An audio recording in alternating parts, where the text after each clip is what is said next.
Let's create a new account record. I see in my Accounts menu all of my accounts are in alphabetical order on the left-hand side, and one of the accounts that I'd like to add in Pipeliner is not here yet. Go to the upper left-hand side, click on Create New. I'm going to type in the name of my account.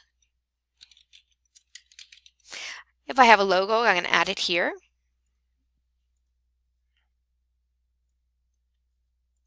I'm going to fill in all the required fields. Required fields have an asterisk, so here's one of my required fields.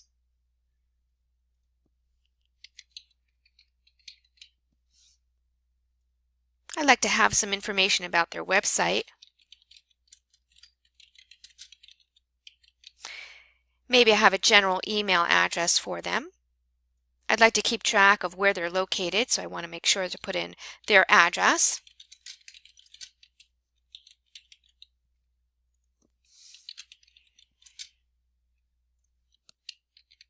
And then I click on Save.